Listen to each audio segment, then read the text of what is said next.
Irmãos, como todos sabem, estamos numa série que hoje é o penúltimo sermão e semana que vem a gente encerra a série. Estamos falando sobre disciplinas espirituais nessa série, ou meios de graça, se você quiser assim chamar também. E para a gente dar continuidade hoje, Cris, me tira só uma dúvida, Cris.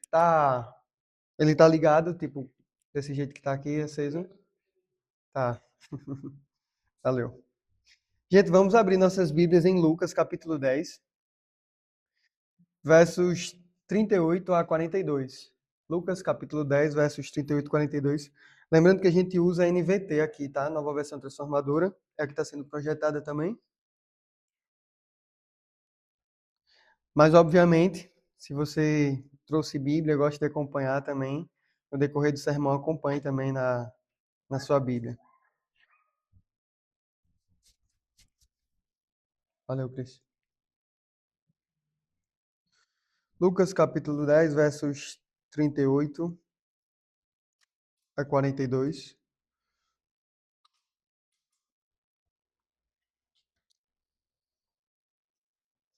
Vamos ler de forma alternada. Eu leio 38, igreja 39, a gente vai alternando assim.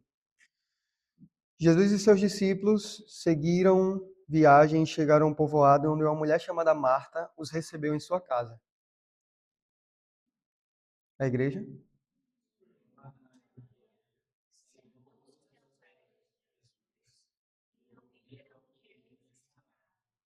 Marta, porém, estava ocupada com seus muitos afazeres. Foi a Jesus e disse: Senhor, não incomoda que minha irmã fique aí sentada enquanto eu faço todo o trabalho?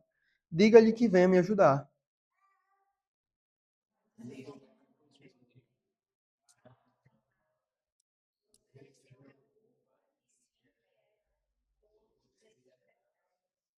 Apenas uma coisa é necessária. Quanto a Maria, ela fez a escolha certa, e ninguém tomará isso dela. Até aí que o Senhor nos ilumine, nos direcione com a sua santa palavra. Amém? Amém? Amém. Mas eu confesso que a minha experiência de crescimento cristão, né, de discipulado cristão, não foi a das melhores. Já estou abrindo um pouquinho da minha história aqui para vocês, tá? Acho que desde os meus 11 anos aí, foi que eu comecei a participar de igreja evangélica. E até passei por boas igrejas no sentido de cultura, mas não foram igrejas que me ajudaram tanto a me desenvolver espiritualmente, a me desenvolver no sentido de conhecimento da palavra. Por exemplo, um assunto como esse que a gente tem pregado aqui, né? Uma série como essa sobre disciplinas espirituais, eu lembro que eu fui aprender sobre isso muito tempo depois na minha vida cristã. Saber o que são meios de graça, eu já acho que já aprendi sobre meios de graça, acho que enquanto eu estava no seminário, ou pouco antes de entrar no seminário, então eram assuntos desconhecidos para mim. Isso afetaram, né, o meu desenvolvimento, o meu crescer espiritualmente. E dentre esses vários assuntos que eu perdi no meu desenvolvimento, né, na minha vida cristã, um que eu perdi foi justamente, perdi de aprender, vamos dizer assim, no início do meu discipulado, né? Foi justamente esse que a gente vai falar hoje de manhã, que é sobre culto familiar ou sobre culto doméstico. A gente vai ver que culto familiar ou culto doméstico, ele também é um meio de graça, né? Também é uma disciplina espiritual que nos ajuda a nos desenvolver em santidade. Eu queria fazer uma enquete aqui. Eu fiz essa enquete essa semana com a Yami, mas eu queria abrir para vocês aqui. Quantos de vocês já ouviram uma pregação sobre culto doméstico? Levanta aí a mão. Olha aí, duas pessoas. Ou seja, a gente vê que é um assunto realmente pouco falado hoje em dia, viu? É, eu questionei a Yamini também, acho que a resposta foi não, né? Você disse que nunca ouviu pregação sobre, né? Eu preguei uma vez. Ah, na CIB. Ah, verdade, verdade. No início do ano passado. Foi. É isso mesmo. É só uma Maílton, então é só uma. Pronto, gente, eu também entro nessa estatística aí, tá? Eu confesso que eu nunca ouvi também um sermão sobre culto doméstico, né? Sobre a importância de culto familiar. E eu aí já fui aprender sobre esse tema, né? Já depois do seminário, tá? Já depois de ter terminado o seminário, foi que esse tema surgiu para mim como um tema importante. E eu lembro que a primeira vez que eu tive contato foi justamente lendo sobre a história dos puritanos. Estava lendo sobre os puritanos e eu via que nas histórias deles aquilo era algo extremamente comum. E era falado assim como se fosse o nosso orar, o nosso ler a palavra, né? Algo comum que fazia parte da vida dos puritanos naquela época. Eu fiquei, poxa vida, como é que algo como o culto doméstico, o culto familiar era tão importante naquela época, né? E hoje em dia é algo tão pouco falado, né? Foi quando eu comecei a me deleitar mais nesse assunto. E o primeiro motivo que eu quero trazer aqui, né, na introdução de por que eu acho que esse é um tema importante para a gente falar, é porque grandes homens e grandes mulheres de Deus no passado, eles trataram esse assunto como importante. Então, acho que esse aqui já acende um sinal de alerta para a gente, né? Se grandes homens de Deus olharam para o culto doméstico como algo central, se grandes mulheres de Deus olhavam para o culto doméstico no passado como algo central, por que que hoje a gente trata como algo banal? Por que que hoje a gente não dá tanta atenção, não dá tanta importância para esse assunto? Por exemplo, Jonathan Edwards, na, na sua história, é falado que ele fazia culto doméstico todos os dias com a sua família. Todos os dias, sem faltar, esposa e filhos estavam ao redor da mesa fazendo culto doméstico. Gente, aqui é só relato histórico, então não estou dizendo que você precisa fazer todo dia. Só estou dizendo que Jonathan Edwards fazia isso, então mostrava a importância. Spurgeon diz, abre aspas, se não temos culto familiar, temos razão para duvidar da nossa piedade. Isso aqui é Spurgeon falando, tá? Joel Bick, que é considerado o último dos puritanos né, nos tempos modernos, ele diz o seguinte, abre aspas, o culto familiar é o meio mais importante de discipulado na igreja local. O culto familiar é o meio mais importante de discipulado na igreja local. Lutero, século XVI aí, né? O propósito dele ter feito o catecismo menor, que inclusive já está entrando em desuso também, né? Faz um tempo que catecismos estão entrando em desuso. Ele fez o catecismo menor com esse propósito, para que as famílias tivessem acesso de forma mais básica, de forma mais simples, à leitura continuada da palavra, ao assunto sobre, a leitura sobre temas importantes da palavra. Então, veja, naquela época, século XVI, o povo não tinha acesso à palavra, porque só tinha em latim, e poucas eram as pessoas que sabiam falar e ler em latim. Então, a ideia de Lutero vou fazer um catecismo, que é justamente aquele documento de perguntas e respostas baseadas na Bíblia. Vou fazer o catecismo para que as famílias tenham acesso ao catecismo e para que as famílias consigam fazer seus cultos domésticos. Então, não foi um único propósito, né, dele fazer isso, mas esse foi um dos propósitos dele fazer isso, para que as famílias conseguissem se discipular, né, sem precisar, vamos dizer assim, do auxílio do teólogo, do pastor, do líder espiritual. Richard Baxter, e a gente teve o privilégio, né, eu, Cris e Vitor, de ler um livro aí sobre o ministério, né, a atuação de como era do Richard Baxter. E é uma das coisas que a gente vê ali é que ele quase que diariamente estava discipulando as famílias. Uma coisa que ele bate também na tecla, né, que ele fala no livro, é que ele também tem a preocupação de discipular as famílias para que elas fizessem isso também. Para que os pais tomassem a frente a liderança espiritual, ele discipulava os pais dessa forma, para que eles tomassem a frente a liderança espiritual e fizessem também cultos domésticos ali com esposa, com filhos, e eles continuassem nesse discipulado mútuo, né?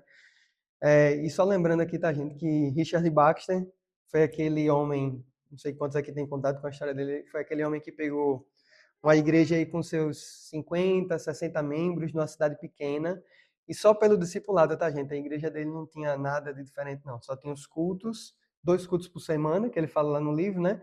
E o discipulado que ele fazia contínuo, né? De pessoas discipulando outras, e ele ia nas casas, discipulava os pais para discipular os filhos, os pais para discipular as esposas, e, enfim. E foi uma igreja que, se eu não me engano, ele passou 10 anos ali naquela pequena cidade, acho que tem uns 10 mil habitantes, e a igreja cresceu para quase 1.000 membros. Então, um crescimento extremamente exponencial só com o trabalho do discipulado. Discipulado esse que começava dentro das casas. E também, né, Richard Baxter, ele mais na frente, né, outro livro que ele escreve, ele mostra que o discipulado foi crucial, o discipulado familiar foi crucial para o grande avivamento que aconteceu na Inglaterra. Então, a gente acha que o avivamento foi só vamos dizer assim, né, o trabalho sobrenatural de Deus. Com certeza, há grande atuação de Deus nisso, né? Mas foi o trabalho sobrenatural de Deus de colocar homens em campos para pregarem nas praças e de repente todo mundo se convertia, né, nas pregações de Wesley. Mas, gente, foi um trabalho que começou de formiguinha nas casas, de cultos familiares, de cultos domésticos, enquanto os pregadores começaram a surgir pregando as verdades do evangelho, né? Contrariando o que os religiosos pregavam dentro das igrejas naquela época. Então houve a explosão do grande avivamento da Inglaterra. Então a gente vê, gente, que na história da igreja, o culto doméstico, o discipulado familiar, ele é extremamente importante, extremamente central para a história que a gente tem hoje. E o segundo motivo que eu quero trazer aqui, e porque esse assunto é importante, é que esse assunto está na nossa confissão de fé. Se os irmãos quiserem ler, depois se aprofundar depois, mas na Declaração Doutrinária da Convenção Batista Brasileira, que é a atual Confissão de Fé dos Batistas Brasileiros, da CBB, né? No artigo 17, artigo de família e casamento, no último parágrafo, na última parte, tem escrito assim, abre aspas, o lar cristão deverá ser ambiente fértil para a formação integral da pessoa à luz dos valores cristãos, tendo os pais como modelos de vida, integridade e serviço a Deus e à igreja. Cabe a esta, no caso a igreja, né, dar suporte aos pais na formação educacional e espiritual de seus filhos. Veja, é falado aqui na confissão que não é responsabilidade da igreja formar as pessoas espiritualmente, mas é responsabilidade da igreja trazer ferramentas, instruir bem aos pais, para que os pais conduzam o discipulado, né, e o crescimento espiritual da sua família. Então, como o Spurgeon falou, né, a gente já leu aqui, o discipulado ele começa em casa, gente. O discipulado, a formação cristã, o crescimento espiritual, ele começa em casa. Daqui a pouco a gente vai ter EBD de crianças e tal, a igreja vai começar a crescer, vão surgir as necessidades. E, gente, eu não posso cobrar dos tios ou das tias da salinha que eles estão ensinando pouco, ensinando muito para o bem, como se todo o ensino cristão do Benjamin dependesse do ensino dominical, né? Ou do ensino que ele aprende lá na salinha. Não, gente. A primeira responsabilidade é minha, né? O que vai acontecer na igreja é para ajudar, é para impulsionar, é para envisionar ainda mais aquilo que já está acontecendo dentro das casas, né? A família tem muitos objetivos para existir. E o próprio texto da declaração fala isso, né? Eu li o último parágrafo, mas tem outras coisas escritas antes. A família tem muitos objetivos para existir. Mas um dos objetivos da família também é o crescimento, é a formação do crente. É o discipulado que deve acontecer ali dentro de casa. E isso também molda ou modela aquilo que a gente vive como igreja. Porque como estiverem as nossas casas, estará também a nossa reunião. Se nas nossas casas durante a semana a gente tem fervor, a gente tem busca espiritual, a gente tem adoração sincera nos nossos cultos domésticos ou nos nossos discipulados em casa. Então, gente, quando a gente vem aqui, isso também vai acontecer naturalmente aqui quando a gente estiver reunido, porque a igreja nada mais é, gente, do que as famílias juntas. As famílias que estão em casas, nas suas casas, espalhadas, adorando a Deus, agora elas se juntam no santo ajuntamento, no dia do Senhor, para agora não fazerem mais o culto doméstico, mas para fazerem o culto público, o culto solene com todas as famílias agora juntas. Então, como está nosso culto também, como está o fervor no nosso culto, mostra também como está, serve como um termômetro para a gente ver como está o fervor nos nossos lares, né, nas nossas casas. Por que eu decidi partir desse texto que a gente leu hoje aqui em Lucas 10, a partir do verso 38? Porque o que a gente vê aqui é um momento de adoração de uma família. E quem são os personagens que estão descritos aqui nessa história? Vamos lá, me ajuda aí. Pode falar. É para falar.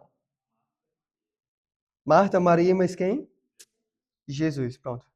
Temos personagens aqui. Qual é o lugar? Casa de quem? Que eram o quê, as duas? Irmãs. Então, pronto. O cenário que a gente tem é esse, gente. É uma casa onde duas irmãs moravam ali.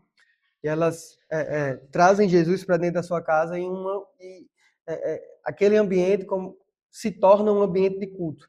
Aquele ambiente se torna um ambiente de busca espiritual, porque Jesus ali ele começa a ensinar, né? Ele entra, é, Maria vai ouvir o que Jesus está ensinando, Marta vai trabalhar para receber bem as pessoas que estão ali ouvindo Jesus também dentro da sua casa, mas o que a gente vê é um ambiente de busca espiritual, né? Através da chegada de Jesus. Se você tiver ainda com a sua Bíblia aberta, não sei se dá para ser projetado mais uma vez, verso 38, depois a gente volta. Diz assim, verso 38, Jesus e seus discípulos seguiram viagem e chegaram a um povoado onde uma mulher chamada Marta os recebeu em sua casa. Gente, a primeira lição que eu queria tirar aqui desse texto, a partir do verso 38, é que Jesus deve estar em nossa casa. Jesus deve estar em nossa casa, veja. O texto começa com uma mudança de cenário. Não começa com Jesus na casa de Marta e Maria. Jesus estava no povoado, é isso que o texto fala pra gente. Jesus estava num povoado, passando naquele povoado, e com certeza Jesus passou por muitas casas ali, gente. Muitas casas Jesus passou na frente ali. Mas qual foi a casa que recebeu Jesus? Qual foi a casa que abriu a porta ali para que Jesus pudesse entrar? Foi justamente a casa de Marta e Maria. Então houve uma atitude delas ali de abrir a porta, de convidar Jesus, de trazer Jesus para dentro da casa delas. E veja que isso aqui naquela cultura, não que seja diferente hoje, né? A gente está cada vez mais confinado, né? Fechado em nossas casas, recebendo menos gente dentro de casa. Mas naquela cultura ali, o chamar alguém para dentro da sua casa mostrava muita honra, né? Não era o judeu, somente naquela época, não recebia qualquer pessoa na sua casa. Não recebia qualquer desconhecido, qualquer estranho na sua casa. A partir do momento que ele trazia alguém para sua casa, ele mostrava que ele confiava nessa pessoa, que ele abria sua intimidade para essa pessoa, que ele estava disposto a caminhar junto dessa pessoa, que ele estava disposto a abrir a sua família para aquela pessoa e tornar aquela pessoa também parte da sua família. Então, essa atitude aqui que começou por Marta, né, e depois de Maria, mostrava a extrema valorização que elas tinham sobre a pessoa de Jesus em receber ele na sua casa. Então, gente, sendo bem direto assim, sabe? Para nós que todos nós sabemos quem é Jesus e temos certa relação com ele aqui, Jesus entrar na nossa casa não é algo automático, que às vezes a gente trata como se fosse, né? Ah, eu sou crente, então Jesus está na minha casa. Eu sou crente, então Jesus é o rei da minha casa. Quando eu consegui essa minha casa nova, quando eu aluguei essa minha casa, quando eu finalmente quitei o meu apartamento, eu chamei até a igreja para fazer um culto doméstico lá. E a gente consagrou a minha casa ao Senhor. Por causa disso, Jesus está na minha casa? Porque eu chamei a igreja para fazer um culto lá, porque eu orei, sabe, quando eu cheguei naquele lugar, e por causa disso Jesus está na minha... Ou porque eu sou crente, eu vou na igreja todo domingo, então, se eu vou na casa do Senhor todo domingo, então, de segunda a sábado ele está na minha casa também, ele vai na minha casa. Mas, gente, não é assim que acontece, né? Não é dessa forma que acontece. Houve aqui uma atitude de Marta. Houve aqui uma decisão de Marta de chamar Jesus para dentro da casa dela, né? Ela convidou, trouxe Jesus, e Jesus permaneceu ali dentro. Irmãos, para Jesus estar na nossa casa, e aqui eu não estou falando no sentido que ele não está em todos os lugares, tá? É que ele deve estar da forma certa. É isso que eu estou dizendo. Reinando, governando, atuando da forma que ele deve atuar. Mas para que Jesus esteja na nossa casa, nós precisamos tomar algumas decisões. A primeira delas é justamente permitir que Jesus entre. Permitir que Jesus esteja ali como um convidado de honra. Permitir que Jesus esteja ali sabendo que ele é valorizado naquele lugar. Não é porque a nossa cultura é diferente que convidar para dentro de casa é menos ou é mais importante. Pelo contrário, né? Tem a mesma importância aqui de centralizar Jesus. Mas veja que na visão cristã contemporânea, a gente resume tanto assim o que é a presença de Jesus na nossa casa, que às vezes a gente define ela até por objetos. Por exemplo, eu sei que eu vou falar algo aqui que talvez remeta a sua mente ao catolicismo romano. Mas, gente, isso aqui é para crentes também, tá? Mas aquela ideia de Jesus reina na minha casa porque eu deixo uma Bíblia na sala, talvez até aberta num salmo. Então, Jesus está na minha casa por conta disso. Ou para os crentes, né? Não, Jesus está na minha casa porque eu deixo lá na sala o paninho, o olhinho, o copo d'água, que uma vez eu orei por aquele copo, eu deixo lá, tal.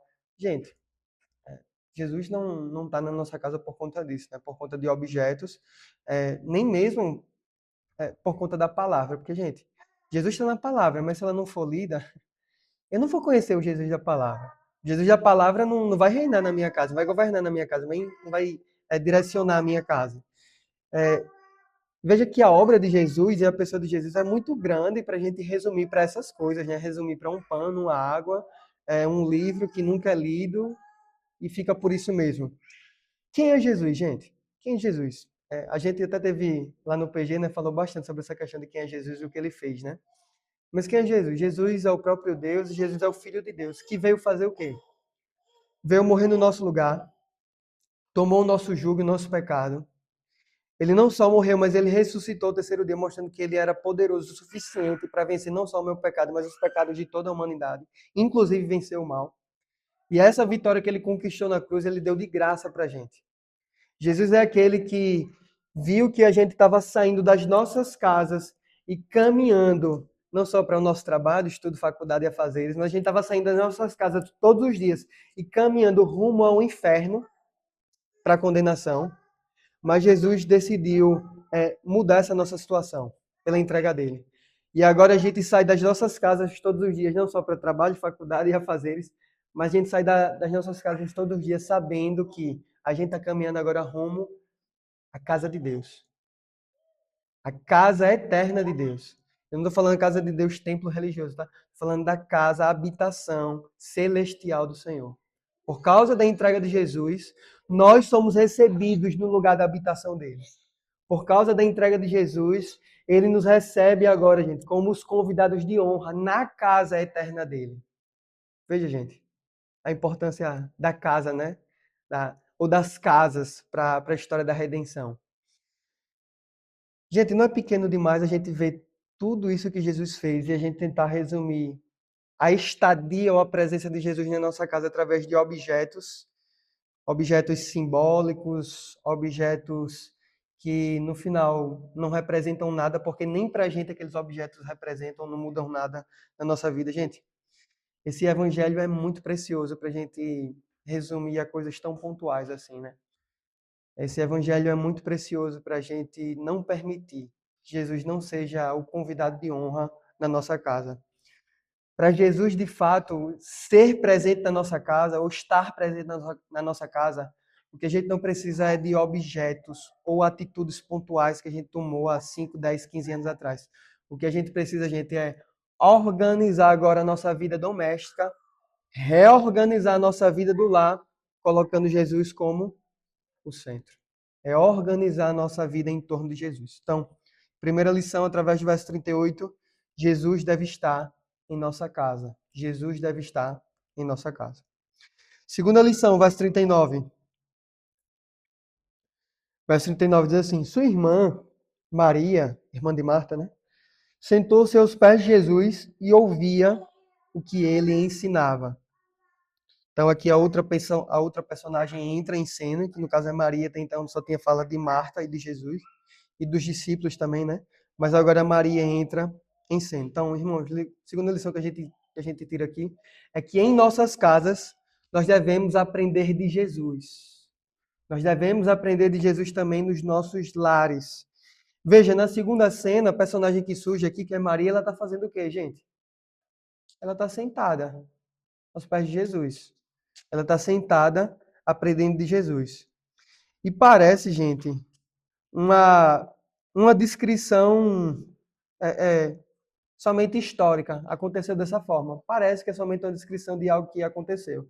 Não estava lá Jesus e de repente veio ela, sentou aos pés dele e ficou ali. Mas não, gente. Isso aqui é uma descrição totalmente técnica. Porque, por exemplo, lá em Atos 22, 3, Paulo ele fala que ele estava aprendendo como de Gamaliel. Quem lembra? Como é que Paulo aprendia de Gamaliel?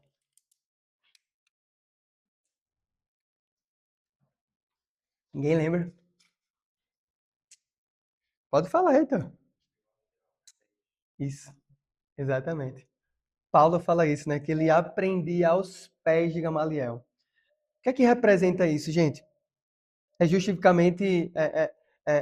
justamente o significado de submissão, de tem um mestre e o discípulo fica sempre aos pés. Paulo, quando quis dizer que ele era discípulo, que ele era um aluno próximo de Gamaliel, ele usou essa expressão: eu estava aos pés de Gamaliel, porque o discípulo sempre ficava aos pés quando o mestre ia ensinar. E o que Maria faz é justamente isso. Quando Jesus começa a ensinar, ela vai para os pés de Jesus, e Lucas descreve dessa forma para deixar bem claro para a gente, porque ela estava se reconhecendo como uma discípula. Ela estava se reconhecendo como alguém que estava ali para aprender e estava dando toda a atenção para o que ele estava ensinando, e que esse que estava ensinando era Jesus, o mestre dela. O mestre dela, aquele todo capaz, que ela estaria dando todos os ouvidos agora para aprender tudo que ele estava ensinando ali. Veja, irmãos, Maria não estava aprendendo de Jesus no templo.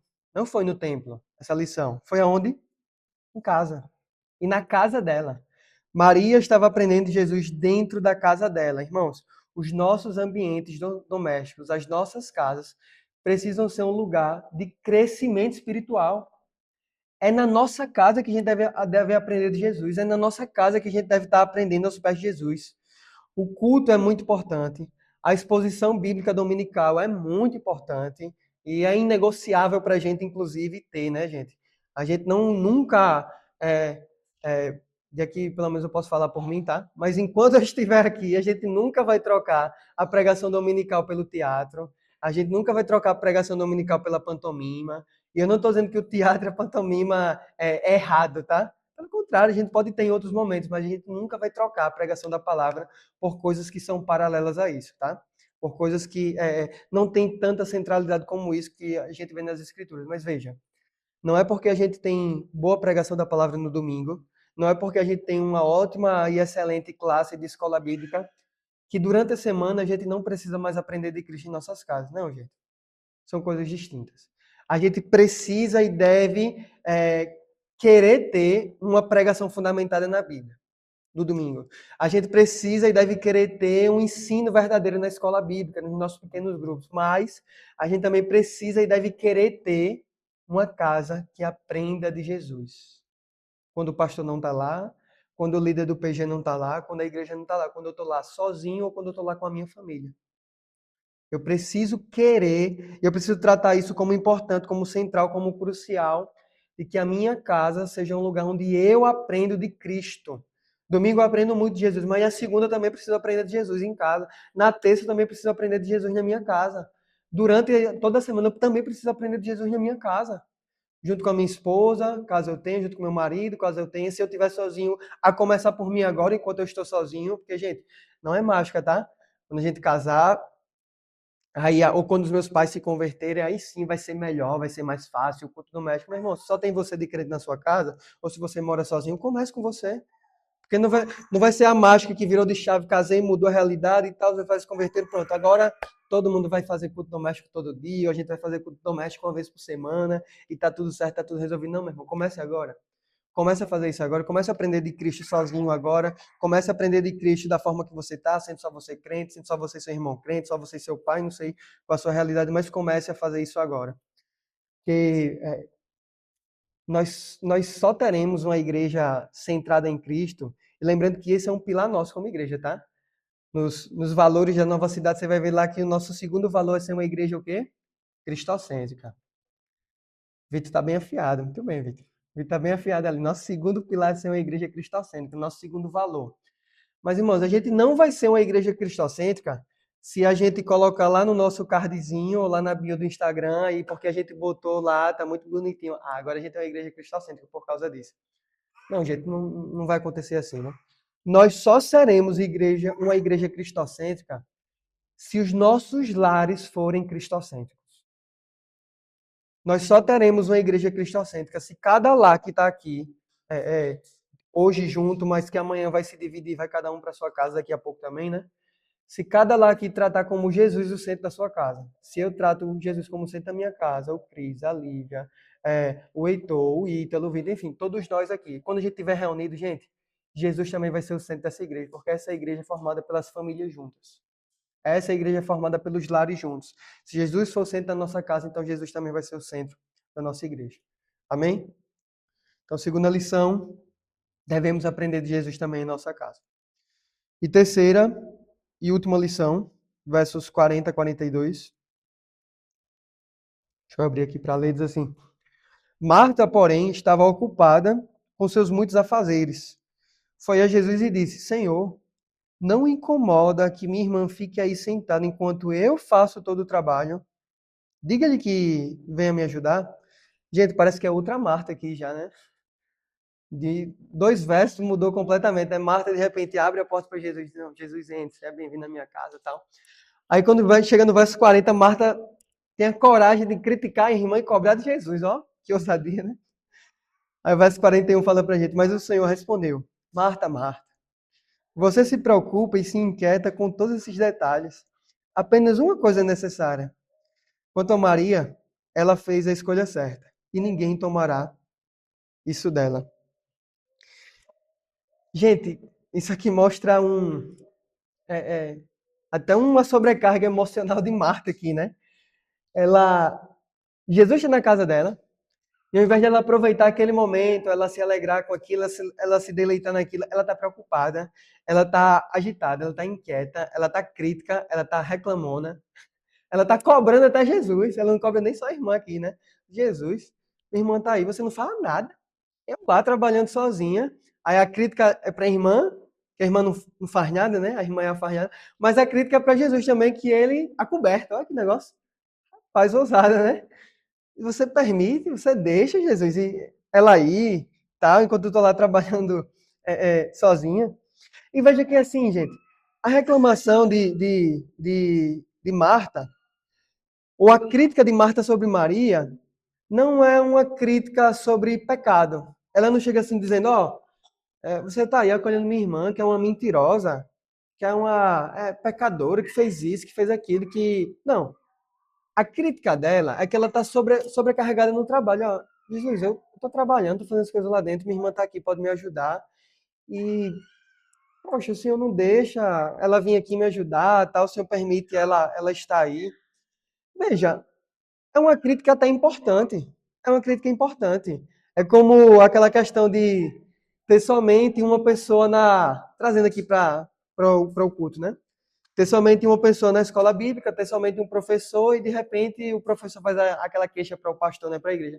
Gente, todo domingo se eu ensinando aqui, será que não tem outra pessoa para me ajudar? Veja, é uma crítica, uma reclamação de sobrecarga de trabalho. Ela está trabalhando muito sozinha. Então, gente, é uma crítica interessante, positiva, mostra a realidade ali, a sobrecarga dela e tudo mais. Mas veja, qual é o ponto aqui? É que por mais que aquele trabalho de cuidar das coisas da casa, para receber bem ali os convidados, fosse importante, porque Jesus estava ali junto com os discípulos e outros ouvintes, né? Por mais que o trabalho da hospitalidade dele fosse importante, havia um trabalho que era essencial para aquele momento. Veja, Jesus coloca aqui na balança o trabalho importante e o trabalho essencial. E o que é que Jesus diz? Para esse momento, para agora, só uma coisa importa, que é o quê? Aprender dele. Ele não desmerece o trabalho importante. Ele não diz assim, Marta, joga isso para lá. Isso não é para você, não. Ah, deixa a casa do jeito que está, não se preocupe. Não. Ele diz o quê? Só uma coisa importa agora. Para agora, eu quero que você se importe com uma coisa que é maior do que é importante, que é justamente essencial, que é estar comigo aprendendo de mim nesse momento. Irmãos, nós todos temos coisas extremamente importantes para fazer. Talvez até hoje, e principalmente durante a nossa semana. Eu não sei como é para vocês, mas eu vejo que domingo após domingo parece que a semana passa cada vez mais rápido, principalmente quando tem mais coisa. Gente, todos nós temos trabalho para fazer. Às vezes a gente faz trabalho lá onde a gente trabalha e às vezes a gente leva trabalho para casa, inclusive. Então temos muito trabalho a fazer. Todos nós estamos aqui nos desenvolvendo também em nossos estudos, fazendo nossa pós, nosso MBA, nosso curso livre, nossa graduação, nossa segunda graduação, estudando para concurso. Todos nós temos atividades domésticas, todos nós temos que lavar nossa roupa, fazer nossa comida, limpar os pratos, as panelas que a gente usou para limpar nossa comida, arrumar nosso quarto, enfim, cuidar dos filhos, cuidar da esposa, cuidar do marido. Gente, Todos nós temos muito trabalho importante para fazer. Eu posso dizer que tudo isso que eu falei, esse trabalho que eu falei, que eu citei aqui, que fazem parte da nossa vida, eles são trabalhos inúteis ou não são importantes? É lógico que não, gente. Tudo isso é importante na nossa vida. Tudo isso é importante para o nosso sustento, para o nosso bem-estar, para a nossa família, para nossa, até para a nossa alegria. Hoje, no tempo que cada vez está mais comum, né, adoecimento mental, a gente precisa se importar, inclusive, também com o nosso conforto, com o nosso descanso, com o nosso lazer. É algo importante também. Por favor, coloque isso na sua agenda também, tá? Não é só trabalho e estudo, coloque também lazer e descanso. E aproveitar, né? Mas, irmãos, será que aquilo que é importante, que é tudo isso que eu falei, trabalho, estudos, afazeres, rotina, será que aquilo que é importante não está atrapalhando na nossa vida aquilo que é essencial? Que foi essa a pergunta aqui de Jesus para Marta, né? Da troca que ela estava fazendo. Abrindo mão do que era essencial, que era estar com Jesus, aprendendo dele naquele momento, focar naquilo para se dedicar àquilo que é importante. Estar cega ali pela rotina, pelo trabalho, pelo afazer e não ver o que era essencial. Irmãos, eu sei que essa frase é bem polêmica, né? A frase do todos nós temos 24 horas, todos nós temos 7 dias na semana. E eu não vou falar essa frase não aqui, tá, gente? Porque as nossas 24 horas são diferentes. Mas, gente, todos nós, não é possível, gente, não é possível, assim, eu quero descrer disso, que não é possível que a gente não tenha 15 minutos na nossa semana todinha para fazer um culto doméstico na semana, gente. Eu quero descrer que a nossa vida está tão agitada nesse ponto, porque se realmente a gente não tiver, a gente precisa até rever nossa rotina, porque se a gente tiver realmente dessa forma, não puder parar 15 minutos com a nossa família para fazer um culto na semana toda, talvez acho que alguns meses ou alguns poucos anos, talvez a gente estoure aí, né? Ter um burnout, alguma coisa. Mas eu quero crer que ninguém está vivendo isso, gente. Talvez não é falta de tempo, acho que é mais questão de falta de prioridade mesmo, como Jesus aqui falou com Marta, né? É falta da gente priorizar o que é essencial e abrir um pouco mão daquilo que é importante. Não vou trazer a fórmula mágica de como você vai fazer o culto doméstico na sua casa, tá? Faça toda segunda, faça sempre de manhã. Não, gente, eu não vou dizer isso para você não, tá? Vou dizer para você. Faça da forma que você conseguir fazer com a sua realidade da sua família. Se for melhor para você no sábado, faça o culto doméstico com a sua família no sábado. Se for melhor para você na segunda pela manhã, faça. Todo mundo está na mesa, consegue tomar café juntos, então faça. Se for melhor para você na quarta noite, antes de dormir, 9 da noite, faça a quarta noite antes de dormir. Se for melhor na hora do almoço, o almoço é o único momento na semana que a minha família consegue estar junto, então faça. Tente fazer naquele momento, tente conciliar a sua rotina com aquilo que é essencial. Tente conciliar a sua rotina e a rotina da sua família, tratando isso como importante. Por favor, não faça só por fazer, tá?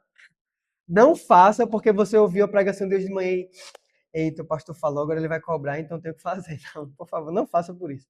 Faça porque você vê que é essencial. Faça porque a sua casa pertence ao Senhor e você tem consciência disso. E faça porque você quer aprender de Cristo, não só no domingo, mas também na sua rotina corrida, dentro da sua casa, dentro da sua realidade. E aqui eu já caminho para a primeira aplicação, tá? Primeira aplicação, faça culto doméstico. Primeira aplicação é essa, bem direto, né? Faça culto doméstico. Se na sua casa ainda não tem a prática, se você ainda não tem a prática, o costume, comece essa semana. Se você pode uma vez na semana, faça uma. Se pode duas, faça duas. Também não coloque metas que você não vai conseguir cumprir. Você não é o Jonathan Edwards, tá? Você provavelmente não vai conseguir fazer todos os dias. E isso vai ser frustrante. Se você botar essa meta e não conseguir alcançar, vai ser frustrante. Então, comece com metas pequenas. Comece com uma vez na semana e depois, se for possível, você vai se desenvolvendo, né? Escolha o melhor dia, escolha o melhor horário, escolha no momento que a sua família pode também. Não escolha aquele momento que é melhor para você, mas que ninguém está em casa, sabendo que a sua família poderia participar. Então, se você puder abrir mão de alguma coisa, dormir um pouco mais tarde, ou talvez até acordar um pouco mais cedo, para que a sua família possa participar, obviamente, se eles quiserem, né, se eles forem crentes, se eles estiverem concordando com esse posicionamento. Então, tente alinhar isso com a sua família. E aqui eu quero até direcionar um pouco mais para os homens, tá? Como aqueles que devem se esforçar mais para servir. Homens também tentem se ajustar mais para servir melhor a sua esposa, o filho, ou até seus pais, se você ainda mora com os pais. Tente você abrir mão, você que é homem, tente você abrir mão, se esforçar um pouco mais para que isso venha acontecer. Outra coisa, faça uma liturgia simples. Faça uma liturgia simples.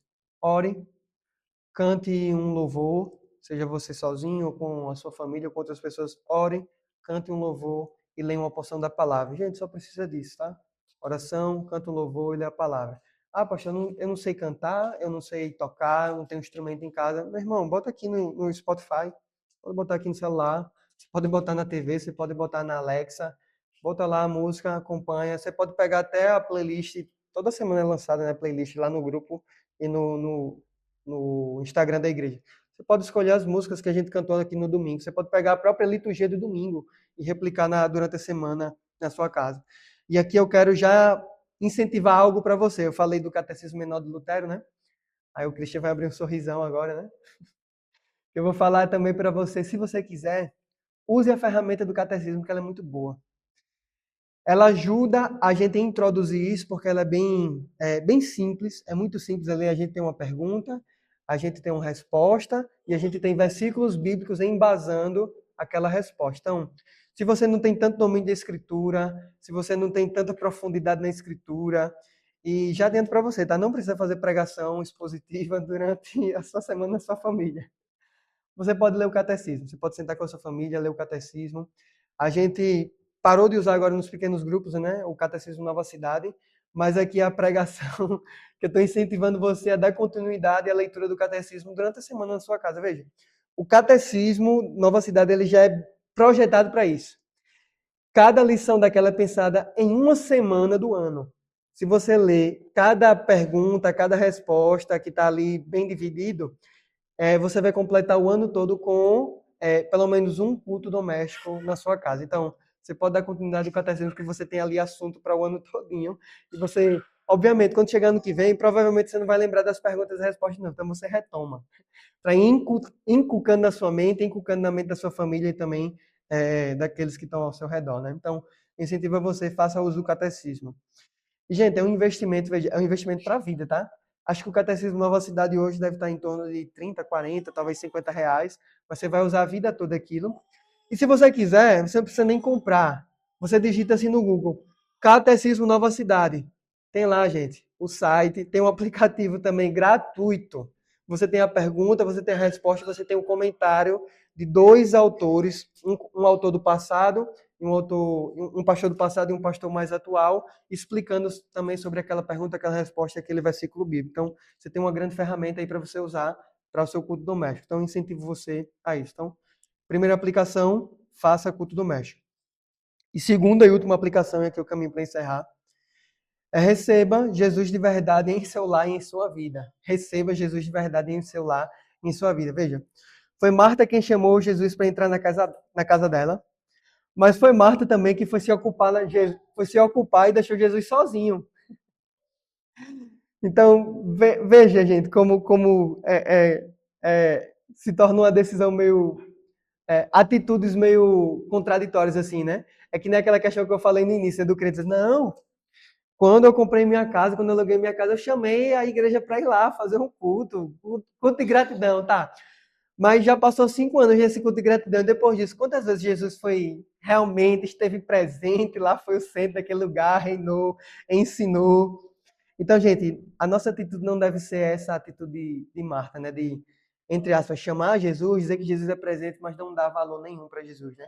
Chamar Jesus e dizer, não, Jesus, o Senhor reina na minha casa, mas eu estou aqui ocupado, ó, fazendo meu trabalho aqui no home office. Eu estou aqui ocupado, ó, faxinando. Eu estou aqui ocupado, lavando os pratos. Eu estou aqui ocupado, ó, o trabalho que eu trouxe lá da empresa para casa, eu estou aqui fazendo meu trabalho e tal, mas o Senhor fica aqui, ó, o Senhor é bem-vindo aqui e tal.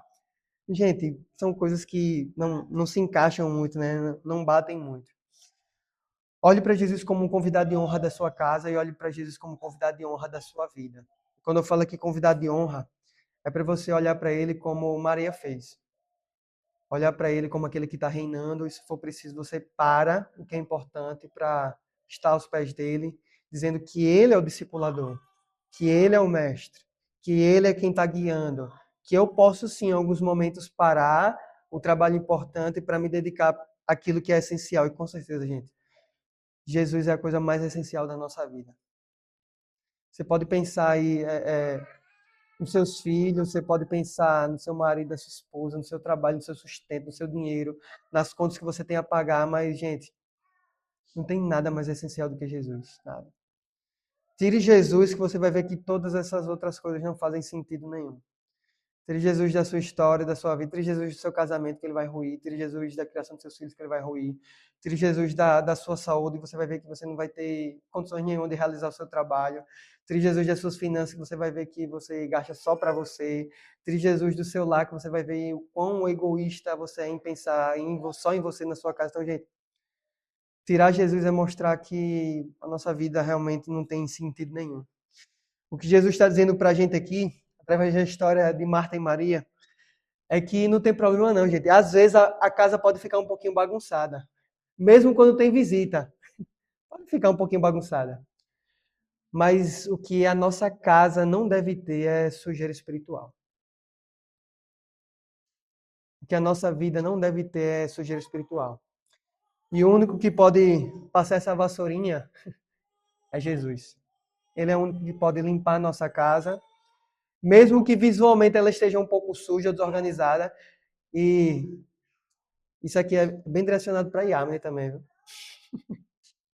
Mesmo que ela esteja um pouco suja, bagunçada, a gente se cobre. Ai, meu Deus, nunca termina esse trabalho. A casa nunca está perfeita do jeito que eu quero. Nunca vai estar, tá de ninguém aqui.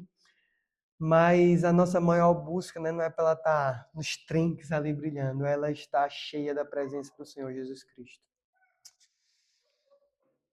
Entregue a sua vida a Jesus. Faça dele o centro da sua vida, do seu lado, do seu coração. Se arrependa dos seus pecados para que ele tenha um lugar realmente honroso ali. Mas entregue também a sua casa, o seu lar, a sua família a Cristo, para que ele possa reinar lá. E o culto doméstico, com certeza, é a atitude que vai nos ajudar muito a isso, a mostrar que Jesus é o dono do nosso lar, da nossa rotina, da nossa história e principalmente da nossa família. Amém? Vamos orar. Senhor Deus, obrigado pela tua palavra. Obrigado por tudo que lemos, ouvimos e meditamos.